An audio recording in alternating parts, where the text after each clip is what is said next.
noches, bienvenidos al vuelo de la abeja. Hoy tenemos un programa con mucha información, con gran cantidad de temas a tratar y empezamos por algo que es muy importante para las familias, para los padres de familia, para los niños y en general para la educación en el Perú.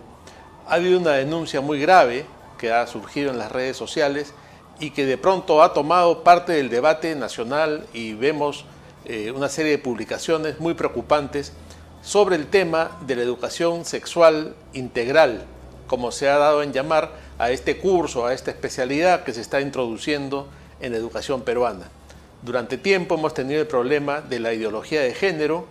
Recordemos que en la época de Vizcarra, en el gobierno de Vizcarra, hubo todo un escándalo con los contenidos de los textos y ahora resulta que tenemos un nuevo problema que mientras estamos en esta situación de crisis política, crisis económica y todo lo que ya es de público conocimiento, de contrabando se está trabajando en el tema de la educación sexual de una manera que no es la más correcta.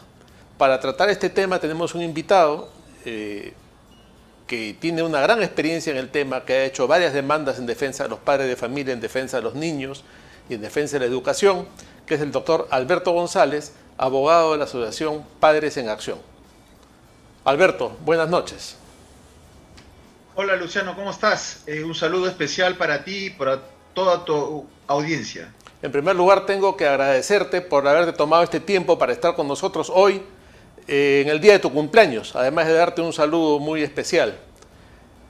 Pero imagínate que no es necesario, para mí esto es una obligación porque se trata de la defensa de los niños, la población, una de las poblaciones más vulnerables y que evidentemente ante las circunstancias que estamos viviendo actualmente no pueden pues esperar que presurosos salgamos en defensa de ellos, ¿no?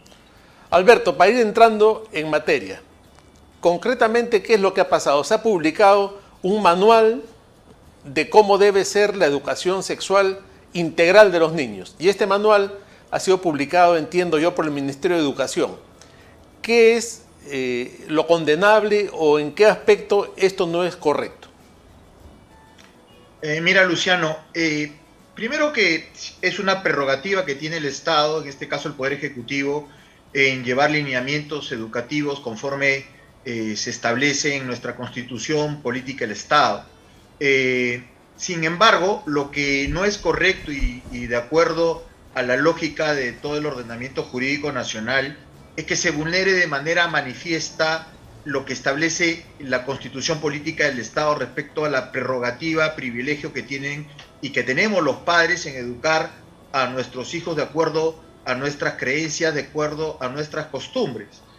Para esto es importante que la población conozca y tenga pleno conocimiento de que la Constitución, si bien que son límites al poder, justamente en este caso al Ejecutivo, para que no regule estas situaciones de acuerdo al criterio, al capricho, a la arbitrariedad de algunos cuantos, también debemos entender que la Constitución no es otra cosa que el derecho propio que de una u otra manera hemos ido heredando a lo largo de la historia del Perú republicano y digamos también pues de la formación de la civilización cristiana que ha heredado lo que se conoce como el derecho natural. En ese sentido, el derecho natural constitucionalizado establece lo que se da de manera natural. En este caso, el hecho de que seamos educadores de nuestros hijos en todo sentido. Lo que ha sucedido ahora es que se ha promulgado esta norma del Ministerio de Educación proscribiendo la participación de los padres en el derecho que tenemos de educar a nuestros propios hijos. Y eso es completamente grave. Alberto, te interrumpo. ¿De qué manera, por ejemplo, el Ministerio de Educación establece los contenidos de un curso? ¿De qué manera pueden participar los padres y qué ley los ampara en este sentido? Esto de acá está contemplado primero en la propia Constitución, artículo 6 y artículo 13 de la Constitución Política del Estado, que establece de forma categórica y con meridiana claridad la participación de los padres y el derecho que tenemos los padres, primero, a criar a nuestros hijos y segundo, en participar en la política pública educativa. Es decir, a través de mesas de diálogo, a través de convocatorias públicas, a través de las APAFAS, a través de las diferentes formas de organización colectiva que tenemos y que no solamente los que están encargados de la educación, sino también los padres, de participar en los contenidos relativos a la formación educativa en todas las etapas de formación de nuestros hijos. A ver, eso no se ha respetado, de manera que este manual que se ha publicado, que supuestamente establece las pautas, los márgenes, los límites de lo que será esta educación sexual integral, no ha considerado para nada la participación de los padres. ¿Eso me estás diciendo? Sí, claro, efectivamente no ha habido ningún tipo de convocatoria que permita la participación de todos los padres que asociados o de manera colectiva participen en la confección de los elementos, de los instrumentos, perdón, que están vinculados a la formación de los niños. Entonces, esto de acá nuevamente es un atropello que se comete contra el derecho de los padres a educar a nuestros hijos en nuestros valores y costumbres. Y por otro lado, Luciano, la imposición de pensamientos e ideologías completamente anticientíficos, pensamientos o ideas que se quieren instruir en la educación de los niños, que vulnera lógicamente cualquier tipo de orden natural y legal. Ahora, Alberto, ¿se conoce ya algo de los contenidos de este manual y de lo que serían los textos? Porque mire, estamos casi a fin de año y es presumible que ya se estén imprimiendo textos o que se esté avanzando en esto y que ya de alguna manera sea un hecho consumado. Bueno, esa es la forma que normalmente los gobiernos totalitarios imponen sus ideas y sus formas de gobernar. Lamentablemente, esto de acá no es un hecho que se ha formulado durante el gobierno del actual presidente, sino esto viene de fórmulas que ya se han ido presentando en los gobiernos anteriores. Me estoy refiriendo al gobierno de Kuczynski, posteriormente de Vizcarra, y esto es una herencia, un copy-paste, es un calco de las fórmulas presentadas en otros gobiernos. Te estoy hablando concretamente de Chile, Argentina, España, en los cuales se ha introducido estos programas que son completamente arbitrarios y totalitarios en su contenido, ¿no? De manera que estamos ante una maniobra totalitaria que tendría una intención de someter a los padres de familia y a los estudiantes a una especie de pensamiento único del cual no vamos a tener ninguna posibilidad de elegir cómo queremos que se eduquen nuestros hijos en valores, en principios, que son cosas que para empezar se deben aprender en casa, ¿no? Y luego de eso en los colegios que uno escoja según las diversas posiciones doctrinarias o los valores que estos colegios ofrezcan. Claro, Luciano, lo más grave de esto es que en nuestro país, lamentablemente, a los atropellos que se han cometido en Argentina, en Chile, en España, en otros países, de acuerdo a una imposición cultural que ya de la cual se conoce mucho, que concretamente se resume en el contenido de la ideología de género, aquí en nuestro país lamentablemente se suma otro elemento que lo tengo que mencionar, porque es la verdad y es la realidad y lo estamos viviendo, que a la deformación de los textos y del contenido se suma la deficiencia de formación de los docentes. En ese sentido, Luciano, ¿qué garantía existe en que nuestros hijos sean educados, que sean maleducados o deformados por textos que tienen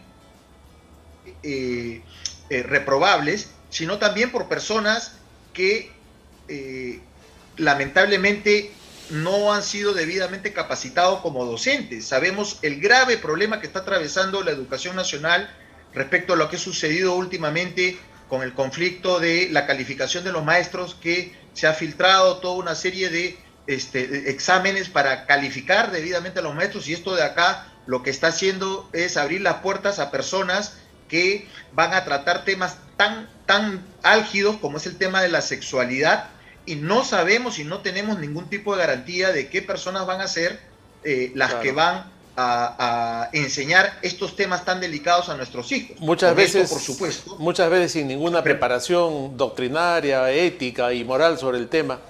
Alberto, te agradezco quiero dejar muchísimo. sentado, Luciano, si me permites, quiero descartar, por supuesto, que sí hay buenos docentes, sí hay buenos profesores calificados que están entrenados debidamente para tocar estos temas, pero yo sí me atrevo a decir que es una muy pequeña cantidad de docentes que tienen una preparación adecuada y que, por el contrario, es una gran mayoría de docentes que no se encuentran capacitados para hablar de temas de sexualidad con niños de 4, 5, 6 años de edad, ¿no? Y eso es grave.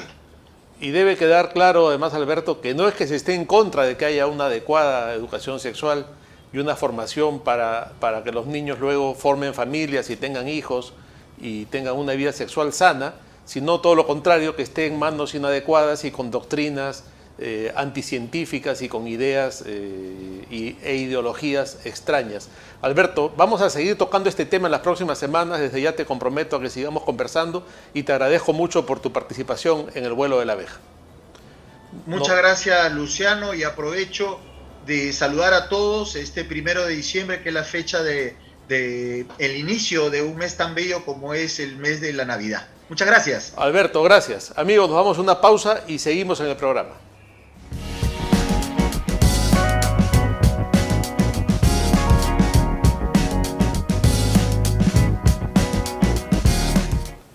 Estamos de vuelta en el vuelo de la abeja y tenemos un invitado para analizar diversos aspectos de la realidad política y la actualidad. Me refiero a José Manuel Saavedra, gerente general de CIT Opinión y Mercado. Es una empresa que ha venido trabajando muy seriamente el tema de la opinión pública, de los estudios de mercado, pero también José Manuel es un observador muy agudo de la realidad y sin duda nos va a dar opiniones certeras sobre lo que está padeciendo el Perú en estos días. José Manuel, bienvenido al programa. Muchas gracias, Luciano, por la invitación. Acá estamos para analizar la coyuntura política actual, que cada vez es más candente. Es inevitable preguntarte a ti al inicio de una entrevista sobre cómo ves las cifras, cómo va Castillo. Yo lo veo que está en caída libre, ¿eso es así? Castillo está en caída libre, está perdiendo de 7 a 10 puntos cada mes. Nosotros publicamos el domingo pasado, estaba con una popularidad de 27%.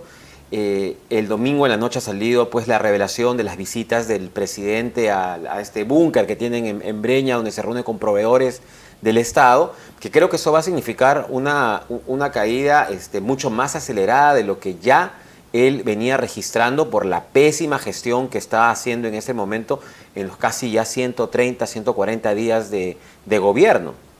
Pareciera que la gente está percibiendo claramente el desastre que es el gobierno, la crisis que hay, diríamos el desgobierno, ¿no? Las malas decisiones, la incapacidad de decidir y de elegir a los funcionarios, y eso implica que vaya en esta caída la aprobación de Castillo. Pero eso no se condice con una acción de los entes de control, de la Fiscalía, de la Contraloría, del propio Congreso. ¿Cómo ves esa situación?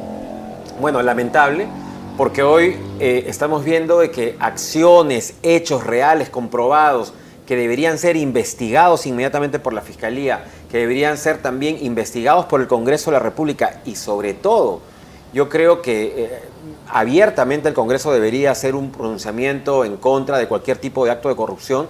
Vemos que hay un blindaje de un sector de la izquierda que lo único que pretende es pasar por alto acciones condenables, acciones que básicamente están vinculadas a actos de corrupción y que hoy lo quieren hacer pasar como un sabotaje a la democracia, porque lo que se quiere, y dicen algunas parlamentarias que han salido ahora diciendo que defienden la institucionalidad de la figura presidencial, la institucionalidad del país, el respeto a la democracia, y eso es falso, ¿no? Está haciéndole un daño terrible esta ingobernabilidad que tenemos hasta este momento, esta falta de liderazgo porque no sabemos dónde está el presidente, esta ausencia además de convocar a sus ministros para saber y solucionar problemas importantes. O sea, está llegando esta nueva variante del COVID y nos agarra totalmente desprevenidos nuevamente con digamos, escándalos políticos que no ha cesado el presidente desde el día en que asumió el gobierno con un gabinete desastroso. Recordemos que tardaron horas en conseguir ministros, luego salió el canciller Béjar, que tuvo que ser retirado, expulsado prácticamente por hacer declaraciones en contra de la Marina de Guerra, luego el tema del señor Bellido, y así tenemos el ministro del Interior, la jefa esta de transporte que estuvo escasos 2 días porque era tendera. Entonces, esto es, yo creo, insostenible y el presidente tiene que dar explicaciones en el Congreso de la República. ¿Qué hacía pues él reunido con un proveedor del Estado que hoy, a estas horas, sabemos que el que ganó esa licitación era dueño de las 2 empresas que quedaron como finalistas, ¿no? O sea que era un ganador seguro. Era un ganador seguro. Ahora, ¿tú tienes referencia de algo similar a esto? ¿Alguna vez en la historia republicana del Perú ha habido una crisis tan grave y tan inmediata y de un nivel tan profundo de un gobierno que recién se inicia? Mira, jamás en el Perú, y yo te diría que en otro país de América Latina. Yo estoy ahora muy vinculado a la política ecuatoriana, hemos entrado a abrir operaciones allá. Ecuador tuvo una etapa en donde cambiaron muchos presidentes de la República, pero jamás ninguno de ellos alcanzó los niveles desastrosos de manejo de un país como es el del presidente Castillo, ¿no? Perú es un país que viene creciendo sostenidamente durante más de 20 años con cifras espectaculares en agroexportación, minería, construcción, y hoy lamentablemente todo esto se ha estancado. Hay una fuga de capitales hacia otros países porque no hay estabilidad jurídica ni económica y obviamente menos política y social, ¿no? Hace unos meses el Instituto Cato de Washington publicó unas estadísticas que eran, si no me equivoco, 36 o 35 cuadros elaborados por Iván Alonso y otros economistas que mostraban diversos aspectos de la economía y de la sociedad peruana, y los 36 cuadros eran positivos, ¿no? En los últimos 30 años, crecimiento en acceso a la tecnología, crecimiento en acceso a la educación, crecimiento en descenso de la pobreza extrema, acceso a salud, ¿no? Entonces, luego en las elecciones se nos dijo el sistema no funciona, es un fracaso, somos un país fallido, y ese es un cuento que nos han vendido, ¿no? Porque en realidad veníamos con errores que hay que supuestamente modificar y resolver, pero veníamos avanzando. Sí, bueno, yo creo que eso es básicamente un discurso de las contradicciones de la izquierda radical, no de la izquierda, digamos, de la centroizquierda, sino de una izquierda radical que tiene una agenda que viene desde Cuba, Venezuela, lo que es La Habana, Caracas, que es como una franquicia que ponen en donde llega, lo que buscan es las contradicciones, adrede ponen funcionarios cuestionados. ¿Para qué? Porque lo que están logrando en esta primera etapa es que la clase media desaparezca. Ese es uno de los objetivos que tienen, que la clase media desaparezca, que la gente pobre dependa de los bonos, para luego implementar ya el modelo socialista. El tema es que Castillo con sus socios están en este momento, yo creo, en serios problemas porque se han expuesto en un hecho que si esto hubiera pasado hace 4, 5 años, 6 años, 10 años atrás, evidentemente ya lo hubieran vacado. Hubiera sido, yo creo, un consenso el tema de que el presidente debería ir al Congreso y hubiera sido vacado. Hoy quieren justificar de otra manera. Entonces, yo creo que en principio el modelo económico sí ha sido exitoso, como lo hemos comprobado, y además como te lo dicen en otros países. Acá el gran problema es el tema, lamentablemente, de los partidos políticos que yo creo que sí fracasaron, y de los partidos regionales y de la centralización, porque grandes, digamos, proyectos tanto en Cajamarca, por ejemplo, ¿no? Que ha sido gobernado por partidos de izquierda, donde tenemos un tema de minería fuerte y donde el canon también ha sido muy significativo, vemos que lamentablemente Cajamarca tiene los índices de desnutrición infantil número 1 en el Perú. ¿Cómo explicar eso, ¿no? ¿Cómo explicar eso? Con el canon minero. Tienes lo mismo en Cusco. Cusco con grandes, digamos, temas de gas, temas digamos, de diferentes canon que recibe. Lamentablemente el Cusco también tiene índices de pobreza, incluido también otros departamentos como Huancavelica. Y qué decir pues del gobierno de la región Junín, donde los dinámicos del centro hicieron pues su chacra para poder saquear todos los recursos de esta región. Entonces, Creo que esta debacle del sistema político no tiene nada que ver con el modelo económico, tiene que ver más que todo con la desafección de los ciudadanos honrados, honestos, que se retiraron al sector privado y dejaron a estos delincuentes, a estos operadores políticos a que se hagan cargo de los gobiernos. Este ha sido el gran problema que ha pasado en los últimos años y que han saqueado los recursos en temas municipales.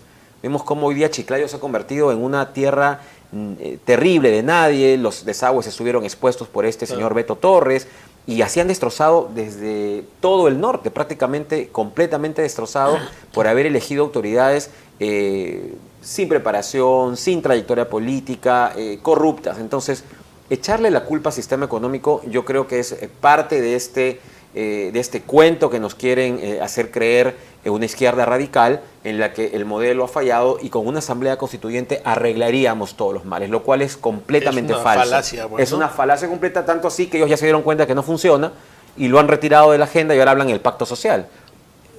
Con todo este panorama tan claro que tienes, te pediría que saques tu bola de cristal y nos digas qué va a pasar con Castillo. ¿Se va a la vacancia? ¿Se logra salvarse? ¿Qué crees que va a pasar con Castillo?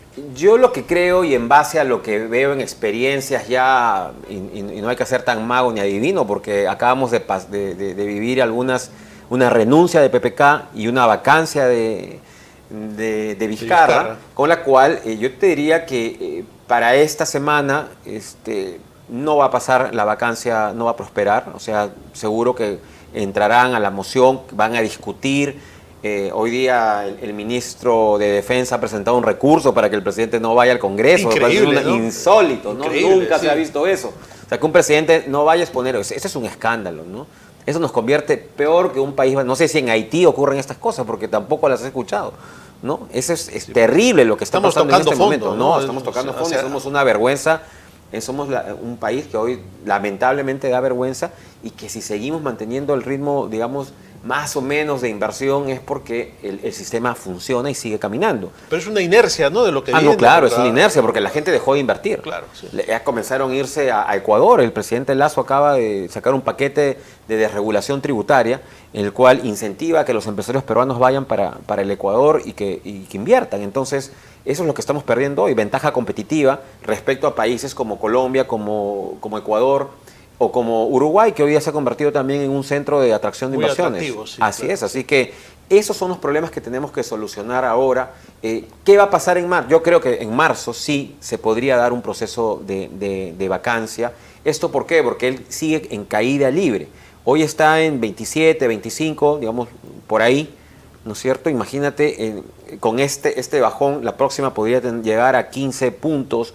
Recuerda que Toledo llegó a 9%, pero en el último año. Claro, después de varios años. Acá estamos hablando de ni siquiera 6 meses y estamos hablando que para marzo, a estos niveles de él que se está estrellando un avión, porque él ha subido un avión, un Airbus de última generación, que era Perú, ha subido y lo ha comenzado a estrellar.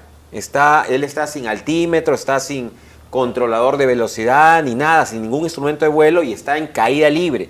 Entonces, él posiblemente llegue a los niveles más bajos de aprobación presidencial. Estamos hablando de un 5, 4, 5%. De acá a marzo, de acá a marzo. Y eso significa, evidentemente, que le da la espalda, ya a la calle y la vacancia podría prosperar, ¿no? Ese es el escenario.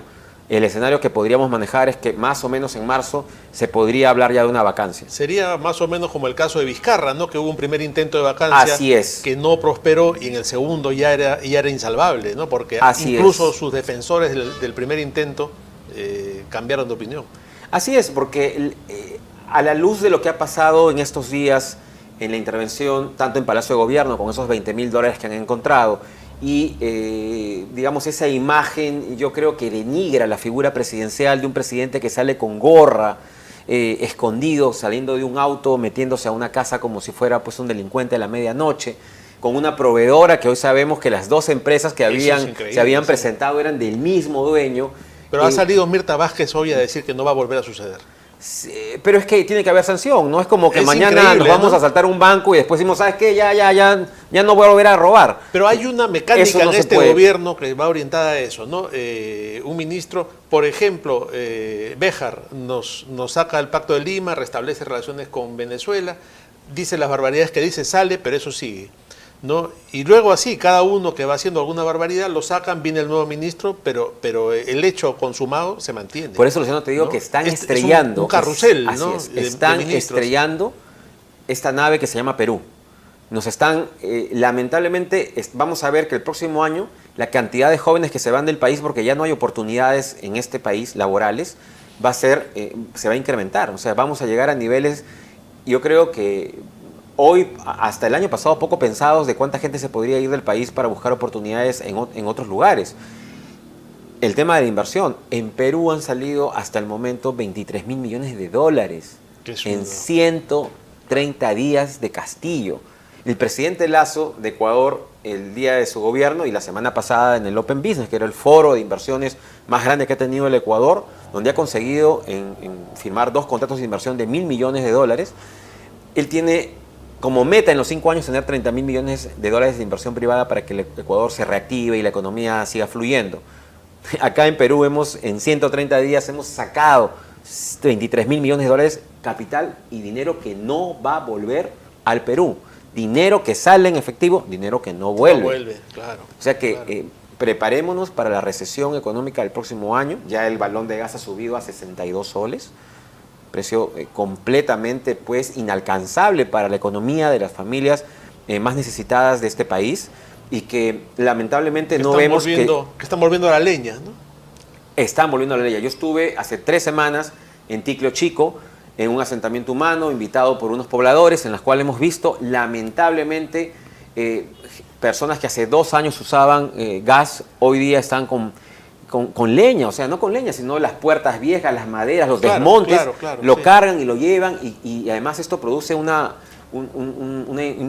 intoxicación y dañino a la salud, ¿no? Entonces... Pero es una señal de retorno a la pobreza, ¿no? Ah, no, sí, claro, pero eso es lo que quieren los defensores, pues, de la Asamblea Constituyente, los defensores del comunismo, quieren empobrecer a las personas y dejarnos como Venezuela. Ayer lo escuchaba en una exposición privada a Alfredo Ferrero, que decía, yo tengo la impresión que nos hemos salvado de ser Venezuela, en la medida que este hombre no es carismático, no es un líder y no tiene a la calle consigo. ¿Tú opinas lo mismo? Bueno, yo creo que está debilitado, sin embargo hay un peligro de que y va a depender de las Fuerzas Armadas. Si las Fuerzas Armadas se alinean con Castillo, ya vamos a hacer una hipótesis, eso no quiere decir que se esté ocurriendo ahora, pero si él logra una negociación básicamente con el ejército, que es el corazón de las Fuerzas Armadas, el que tiene la mayor fortaleza, sin duda alguna podría quedarse él, ¿no? Tranquilamente, sin ningún problema, y podría imponer una agenda comunista, vamos a decir. Sin embargo, yo creo que en este momento la decepción ciudadana es tan grande en este momento de que los militares no se atreverían, yo creo, a respaldar un proyecto de este tipo. Como Entonces, tampoco un cierre del Congreso en los próximos días. No, porque eso yo creo que provocaría evidentemente un rechazo masivo, porque sí sería un golpe abierto frente a actos de corrupción, y lo que yo veo es que hay ciertos medios de comunicación que están impulsando un desprestigio al Congreso, diciendo está desaprobado, no los quieren, y comenzando a tirarse de nuevo al Congreso. Es una mecánica que ya conocemos. Es ¿no? una mecánica que conocemos, exactamente. Por eso hay que estar, yo creo que muy atentos a lo que se viene, a lo que vamos a ver en los próximos días, porque yo te mencionaba el hecho de Palacio, estos 20 mil dólares de Bruno Pacheco, en su cuenta de 80 mil soles. Esto va a traer cola, porque esto es parecido a lo que ocurrió con Richard Swing, digamos, claro.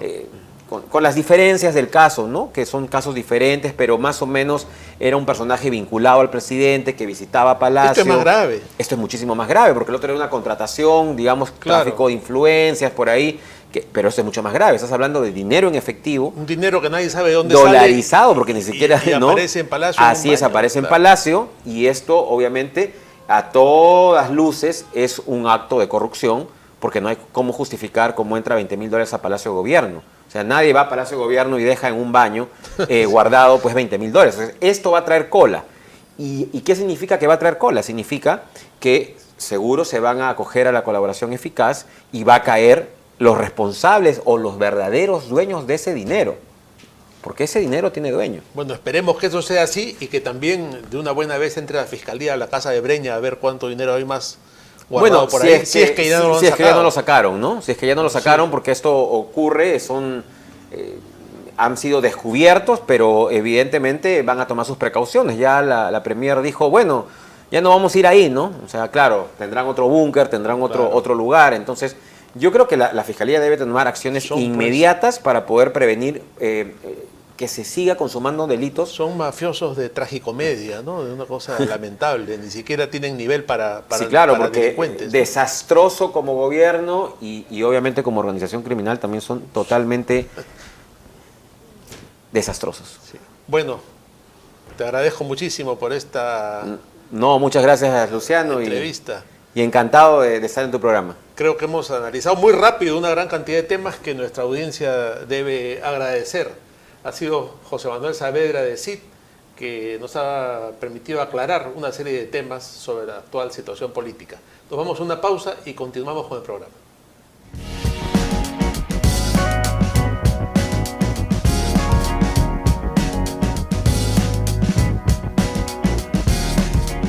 Estamos de vuelta en el vuelo de la abeja para seguir analizando la situación política nacional que se encuentra en una crisis sin precedentes y para analizar desde otro punto de vista, tal vez un poco las implicancias legales de toda esta situación, tenemos una invitada muy especial que es la doctora Mónica Yaya, a quien damos la bienvenida al programa. Mónica, muy buenas noches. Muy buenas noches, estimado Luciano, muchas gracias por invitarme. Estoy aquí para conversar con ustedes y con todos sus seguidores con mucho gusto. Una primera pregunta que yo creo que muchos se están haciendo ahora, ¿no? Lo que ha sucedido en los últimos días con Pedro Castillo configura una situación inédita, creo que inesperada, y que ya lo pone con un pie fuera de la presidencia de la República. ¿Piensas tú que la vacancia ya está terminada y es inevitable o todavía tiene alguna forma de salvarse este señor?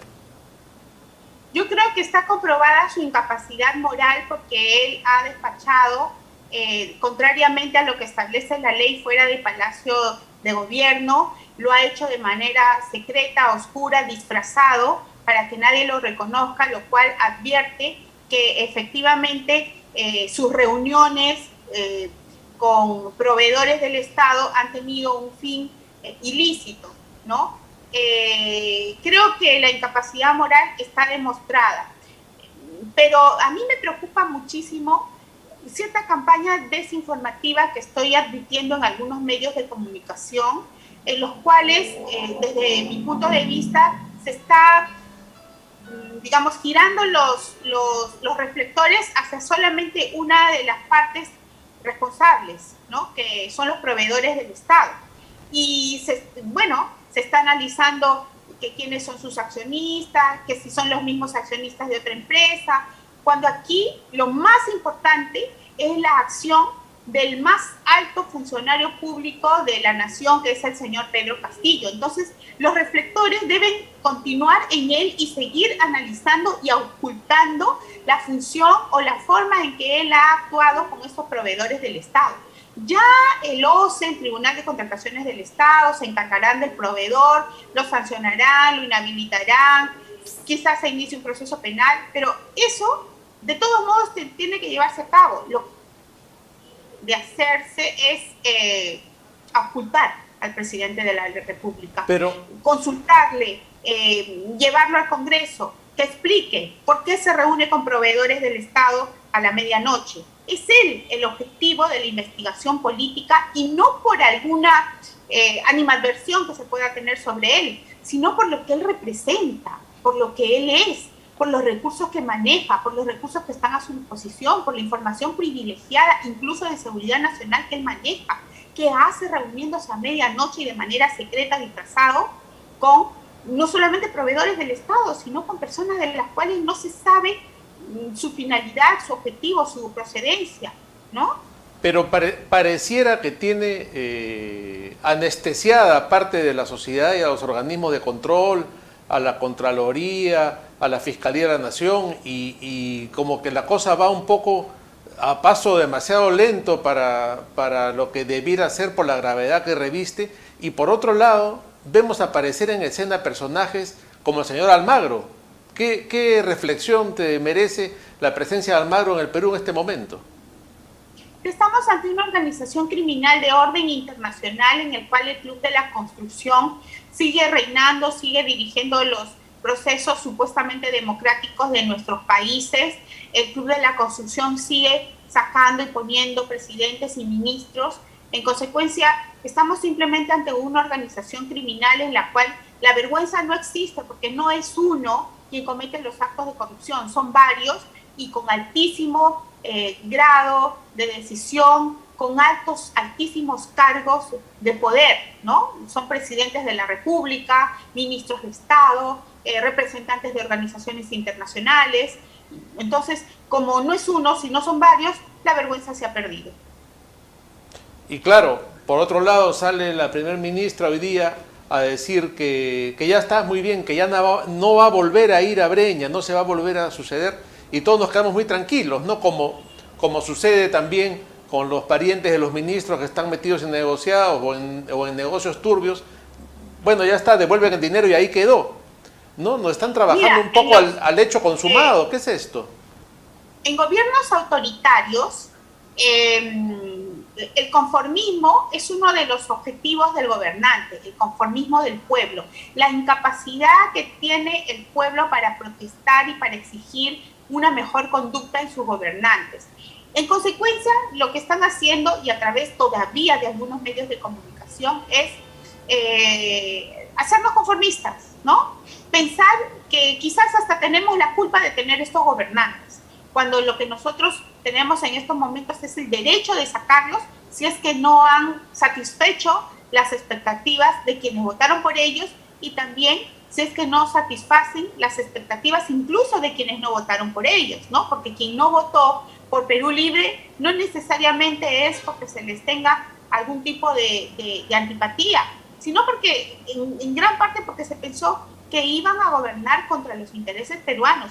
Y cuando se instituyó al presidente Castillo como presidente de la República, quienes no votamos por él, yo por ejemplo, deseé que hiciera un buen gobierno, porque aquí los que más pierden no somos ni siquiera nosotros los que podemos llamarnos todavía los de la clase media, sino los pobres que en estos momentos están distraídos con los bonos, pero que poco a poco van a ir sufriendo las consecuencias del hambre, de la imposibilidad de trabajar, de la imposibilidad de atenderse, de morir sin atención en las puertas de un hospital, como ya sucedió con Vizcarra durante la pandemia. Entonces, lo malo es que los peruanos creemos que ese es nuestro destino y que tenemos que conformarnos. Y yo creo que parte de la labor que tenemos quienes tenemos la gentileza de los medios de comunicación de ser entrevistados es transmitir esperanza al pueblo y hacerles saber, hacer docencia, pedagogía sobre los derechos que tenemos de exigir a los gobernantes el que sean honestos. Mira tú que hay inversionistas extranjeros que demandan al Perú en tribunales internacionales porque de acuerdo a lo que expresan en sus demandas, ellos como inversionistas extranjeros tienen el derecho de participar en licitaciones públicas en el Perú en un ambiente transparente y libre de actos de corrupción. Por la sola sospecha de la Comisión de Actos de Corrupción, empresas transnacionales nos demandan ante los organismos internacionales. ¿Y por qué los peruanos no demandamos lo mismo? ¿Por qué nos conformamos con este presidente, con un Vizcarra, con un Sagasti, que tienen en tela de juicio su honestidad? Los actos de corrupción de quienes, de aquellos por quienes, bueno, no me incluyo en eso. ¿Por qué perdonan los actos de corrupción de aquellos por quienes han votado? ¿Acaso no tenemos el derecho también de vivir en un ambiente de paz, transparente, con seguridad jurídica? Ahora hay una pregunta, Mónica, que yo creo que es clave en este punto, ¿no? Aparentemente el tema de la vacancia, si no es en este primer intento, vendrá otro y de ahí no se salva porque está en caída libre. y se vienen descubriendo cada día más casos de corrupción y más faltas muy graves en el entorno del presidente. Pero la pregunta es, después de la vacancia, ¿qué? ¿Cómo impedir que nuevamente los sectores de la izquierda caviar nos coloquen otro Sagasti y sigamos en el mismo entramado y en el mismo adormecimiento de siempre, y que se mantenga el statu quo que hay, ¿no? Y que se haga la vieja trama de Gato Pardo de cambiar algo para que no cambie nada? Sí, es preocupante y eso es lo que yo he expresado a los congresistas de la República y también he hecho saber a la congresista Patricia Chirinos, porque nosotros no podemos ir de Guatemala a Guatepeor. Claro, el presidente Castillo debe salir y sobre todo porque los peruanos merecemos un mejor presidente de la República y porque él merece la vacancia. Pero la señora Dina Boluarte es integrante de la misma organización criminal.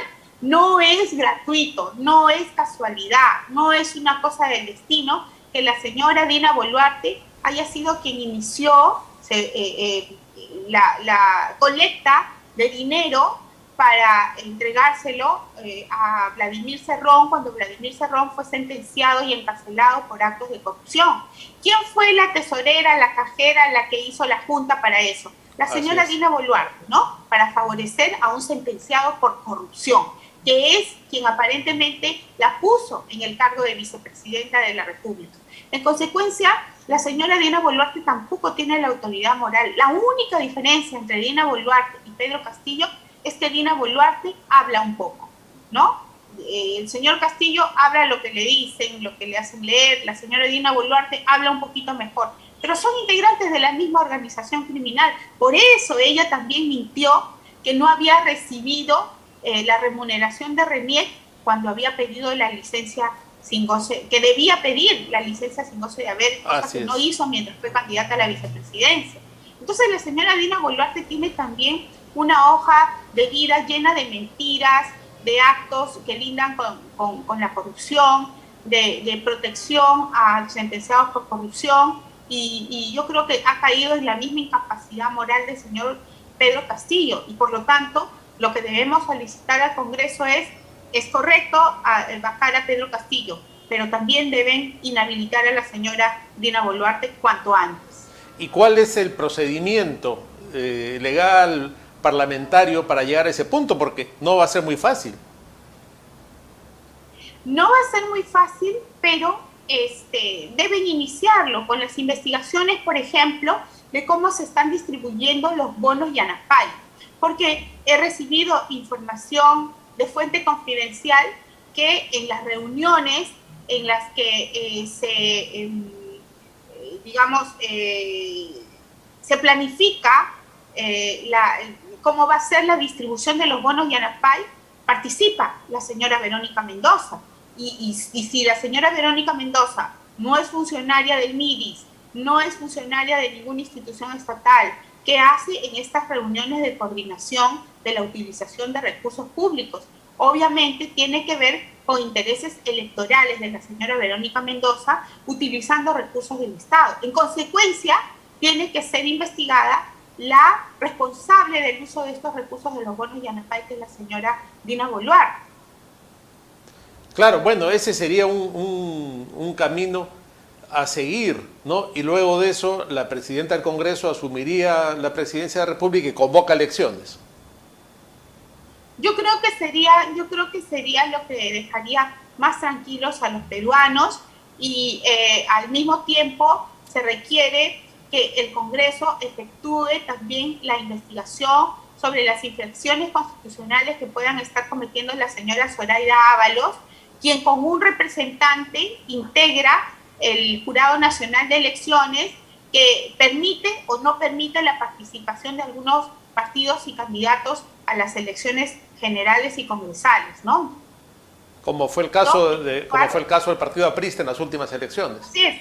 Así es, y con eso se hizo un enorme daño al país, porque al no permitir que el partido aprista esté por lo menos con una representación en el Congreso de la República, se advierte, se nota la debilidad del actual Congreso de la República, la falta de experiencia, la falta de manejo político, y esto permite que Pedro Castillo, a pesar del, no solamente del mal gobierno, sino de los actos de corrupción que desde mi punto de vista está cometiendo, continúe en el cargo de presidente. El Congreso de la República prácticamente no camina ni para atrás ni para adelante, y eso es por la falta de experiencia, y este es un efecto que fue buscado por Martín Vizcarra, que a través del Jurado Nacional de Elecciones impidió que el partido aprista participe en las elecciones para que el elegido, que fue Pedro Castillo, no tenga ningún contrapeso político, no tenga un control en el uso de los recursos, no tenga una sanción política por la vergüenza internacional que nos hace pasar. Ahora, en este tema también ha jugado un papel el Colegio de Abogados de Lima, ¿no? Así es. El Colegio de Abogados de Lima debería tener un representante en el Jurado Nacional de Elecciones, pero lamentablemente una situación judicial, y por lo tanto también es necesario que el Congreso de la República revise la actuación de los más altos funcionarios del Poder Judicial. La obstaculización judicial no ha permitido que el Colegio de Abogados de Lima designe a su junta directiva, a su decano, y por lo tanto no haya un representante tampoco en el Jurado Nacional de Elecciones. En consecuencia, yo creo que en manos del Congreso de la República están en estos momentos dos acciones necesarias, de lo contrario nunca se va a sancionar la corrupción en los más altos funcionarios, que es la revisión de las infracciones constitucionales por parte de Zoraida Ábalos y la revisión de posibles infracciones constitucionales también por parte del Poder Judicial. Pero todo eso no va a ser posible si es que al mismo tiempo no se revisan las actuaciones de la Junta Nacional de Justicia, que es la que designa y evalúa y ratifica a jueces y fiscales. Y no olvidemos que esta Junta Nacional de Justicia fue formada a su medida por Martín Vizcarra. Por Vizcarra. ¿Cómo la hizo a su medida? Poniendo entre los asesores que eligieron a los integrantes de la Junta Nacional de Justicia al padre de la ex ministra de Economía y Finanzas, María Antonieta Alba, el mismo que en estos momentos debería estar incluido en un proceso penal por haber, a través de su empresa, ganado un contrato de 1.600.000 soles cuando su hija era ministra, lo cual está prohibido por la ley. Pero ese proceso penal nunca le va a llegar porque él mismo participó en la selección de los miembros de la Junta Nacional de Justicia. Entonces, creo que es absolutamente necesario que el Congreso de la República actúe ya en la revisión de las actuaciones de la Junta Nacional de Justicia, del Poder Judicial, del Ministerio Público, y también efectúe una revisión a la brevedad posible respecto de la actuación de Contraloría General de la República, sin descuidar el tema del el Tribunal Constitucional. Ahí quería llegar, ¿no? Es una tarea pendiente que también ya se está pasando de largo hace mucho tiempo, y que de no ser resuelta pronto va a también constituir un serio problema a futuro, porque ya vimos cómo este tribunal convalidó el golpe de Estado de Vizcarra. Así es. Entonces, mientras el Tribunal Constitucional, la Junta Nacional de Justicia, la Contraloría General de la República, el Ministerio Público y la Presidencia del Poder Judicial estén dominados por personal prácticamente puesto allí por Martín Vizcarra, la corrupción va a ir cada vez mucho más, en mucho mayor grado en nuestro perjuicio. Bueno, ese es el panorama que tenemos y la ardua tarea que tiene el Congreso por delante. Mónica, le agradezco mucho por su participación, siempre interesante y siempre también documentada. Muchas gracias por esta entrevista. Hemos llegado al fin del programa. Amigos... Estimado Luciano, muchas gracias a ustedes. No, muchas gracias, al contrario.